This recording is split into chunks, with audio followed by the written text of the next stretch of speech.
They don't discount your winnings, whether you cover by one or you cover by 30, but the latter is certainly more enjoyable, is it not? And yesterday, the 38th ever 30 dime college football play, a play that matches the biggest of my career in the 23 years since I created DeMarcoSports.com. How easy was Notre Dame, a 14-point favorite, beating up Army at Yankee Stadium by 35 points? Almost as easy as Colorado, the 30 dime play I had the previous Saturday over Utah, and Texas 2 Saturdays back over Florida. Yeah, I'll take those easy wins any day. Hi, everyone. Al DeMarco here, General Manager at DeMarcoSports.com, and this is going to be your Sunday video report. Guys, I'm on a red hot roll. Notre Dame yesterday was Saturday best bet winner number 10 out of 12. And today I'm going for winning day number 10 out of 11, going for football winner number 11 out of 13. And today I've got raise the bar winner number 20 out of 30. This is my second strongest play. And it's going to be my odds makers error game of the year. I think this team is so severely underpriced. I wouldn't be surprised if they cover by twice the margin they are actually laying today. It's one of your games that's going at 1 o'clock Eastern time. Remember last Sunday's 20 dime release, the Detroit Lions? I think they just scored again against Jacksonville. The 20 dime play before that was Philadelphia 2 Thursdays ago over Washington. That's the 20 dime play. And again, just like yesterday's play on Notre Dame, it's going to be the half price play of the day using coupon code HALF, HALF. And again, I'm going for winning day number 10 out of 11 and football winner number 11 out of 13. Before I move forward to your complimentary plays, just an FYI, if you got my play yesterday on Notre Dame, and if you didn't, let me just impress upon you one thing that I happen to tell everybody that happened to be a customer. The reason that Notre Dame game just popped out when I was handicapping the card is, and I'm a guy who used Army a couple of times this season, is the strength of competition. Army entered that game having played the 13th weakest schedule among 134 FBS teams. And if you discounted their win against Air Force from the Mountain West and their win against Lehigh from FCS to kick off the season, they hadn't played anybody.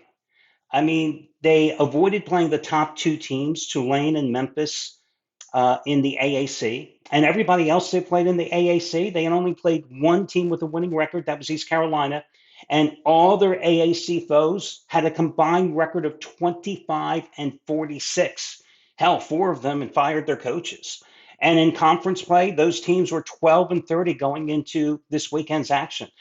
And not only for the fact that Notre Dame was more talented because they recruit the better athletes, let's face it, and more athletic and had the size and speed advantage, but they had just beaten the hell out of Navy, who also ran a triple option attack. Granted, Army's is better, but you saw the results there on the field. One other observation, by the way, yesterday, of course, hit 3 out of 4 complimentary plays. So all you guys that bitch and moan about the complimentary plays, oh my God, I hit 3 out of 4 complimentary plays.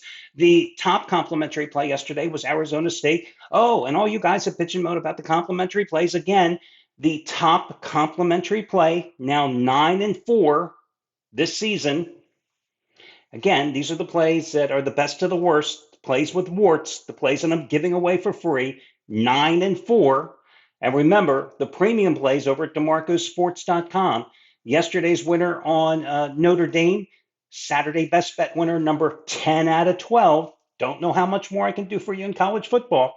But yesterday's top play was Arizona State. The other winners happened to be Baylor and Utah State. The only loser was Penn State.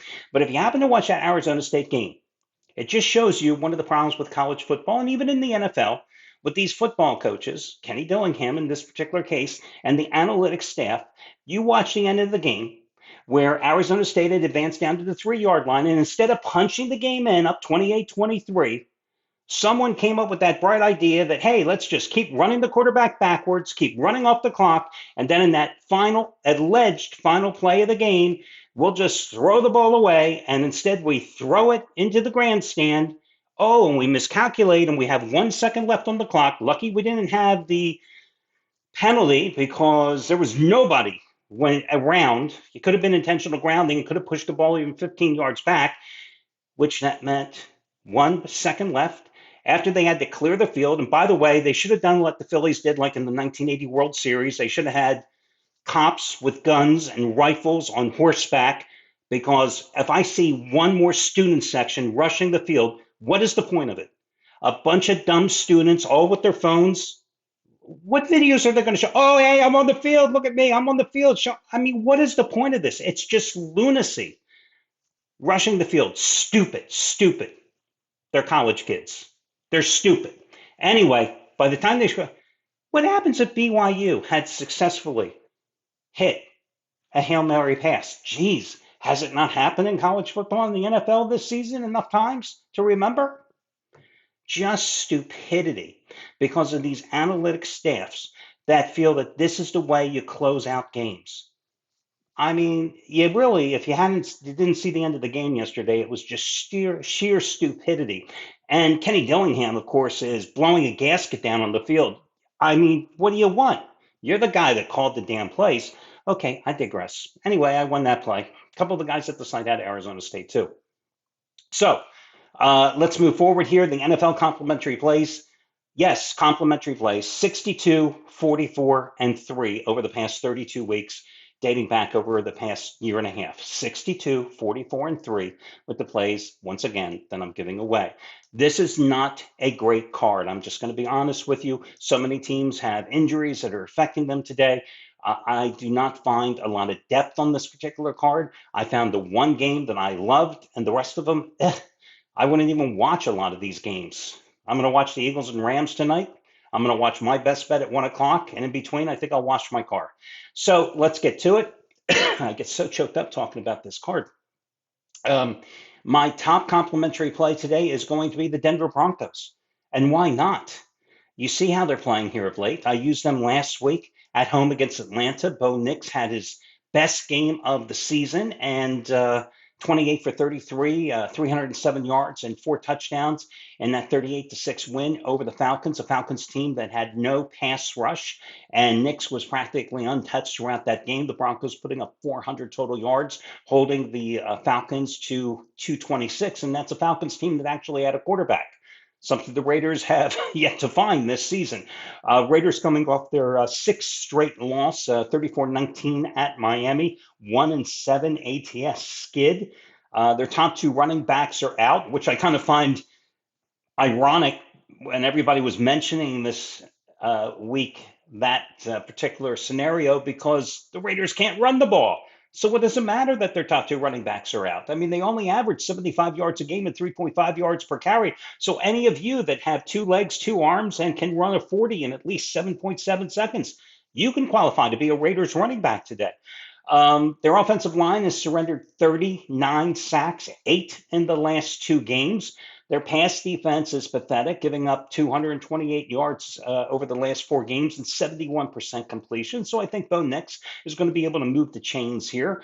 Since week number 3, Bo Nix, 14 touchdown passes and 2 interceptions, and that really doesn't touch on the maturity that he has shown. Or I really should say it's not the maturity, the maturation process.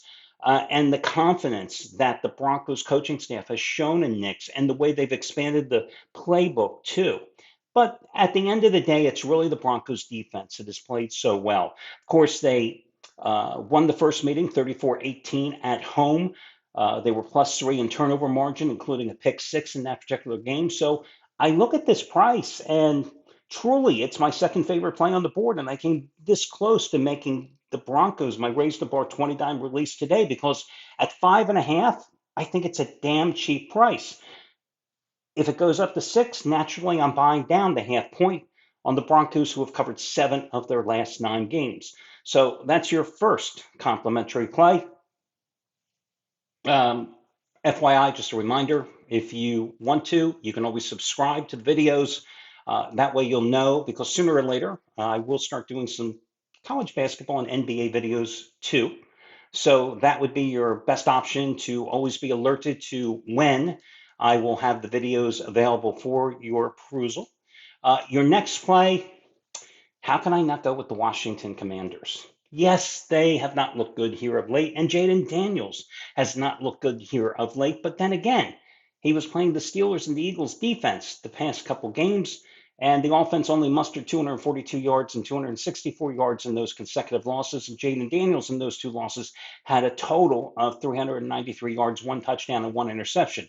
Big drop down in quality today facing the Cowboys. And you've got a Cowboys team that has the second worst rush defense in the league here, giving up about 150, excuse me, guys, 150 some yards a game and a little over 5 yards per carry. So I think, no, almost 4.7 yards per carry. You've got a Washington ground game that averages 5.2 yards per carry. I think they'll be able to get the ground game going here today. I think that obviously makes Jaden Daniels far more effective. I mean, look at what the Cowboys have done with Cooper Rush, a quarterback. Lost 34-6 to Philadelphia, lost 34-10 at home to Houston. They're coming off the short week on the road with the Monday night loss to the Texans. They've lost 5 in a row. I just don't see why you would invest any money here on Dallas. Forget about the series trends. Dak Prescott isn't playing. Dan Quinn, now the Washington head coach, is not coming back to scheme that Dallas defense, which is missing so many pieces. Um, yeah, I just got to go with Washington. 4-1 straight up and against the spread at home. I know it's a big number, but I'm looking for that Washington offense to play back to its form of mid-October, not the Washington offense that we've seen the last few weeks. So I'm going to go with Washington and lay the 10.5 points, and I think the Commanders can win this game by 17 or so points here. You see at the bottom of the screen the 2-day free trial. If you'd like to get my best bet today, I don't know why you didn't take advantage of the 2-day free trial yesterday, but that's beside the point. You can get the 2-day free trial and get all the plays of all the handicappers today and any other day you choose for free over at DeMarcosports.com. If you've never been a customer before, obviously the trial is tailored for you. Should you have any questions, you can always contact customer service using the contact us or help button over at the site. Your final complimentary play, and trust me, this is way down here at the bottom of the barrel because every time I use a play involving this team, I lose with both of these teams. It's Green Bay and San Francisco. Now, if you've been watching the video reports, you know it's been weeks and weeks since I've been on the right side on either side of these teams, but they're playing each other today. So I've got a 50-50 shot. Somebody's going to win. And I say it's going to be the Packers to cover the 5.5 point number against San Francisco. Right? I got to win sooner or later.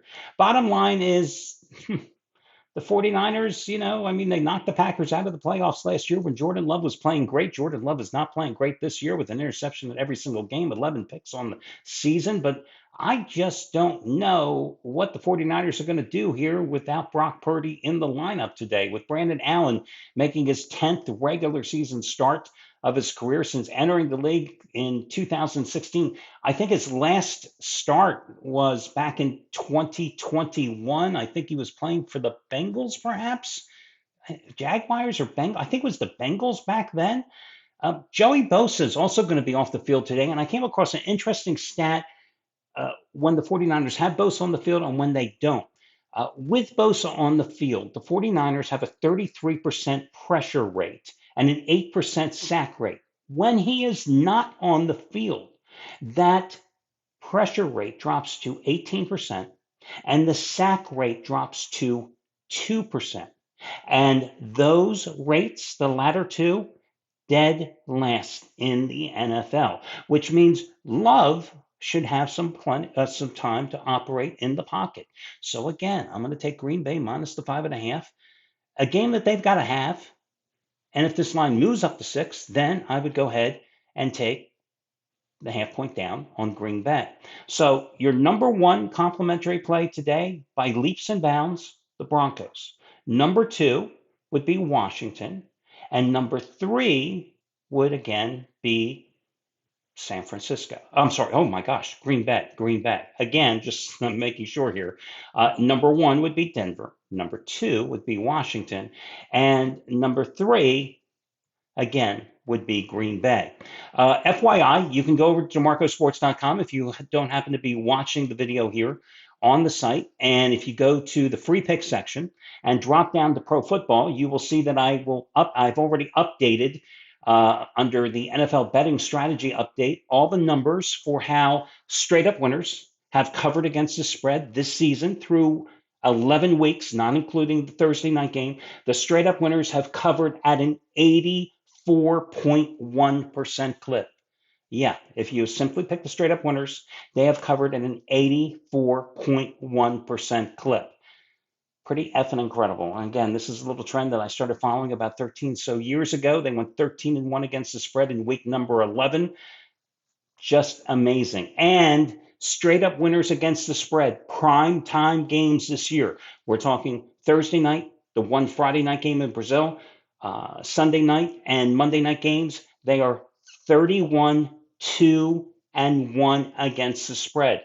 And favorites in those primetime games this year, 24, 12, and 1 against the spread. Yeah. So all you people that have always said, oh, you got to bet the dogs in those primetime TV games, how has that worked out for you this season? And dogs are still underwater this year as well by a very small margin, but I've got all the breakdowns for you in every single category. I'm not going to sit here and repeat all the numbers for you. It's so much easier to read them anyway, and that's over at DeMarcoSports.com under the free pick section in the main menu. Just click down to Pro Football. That'll do it today, guys. I wish you well, and we will talk again soon. Good luck as usual, and hope you win some more money. Take it easy, guys.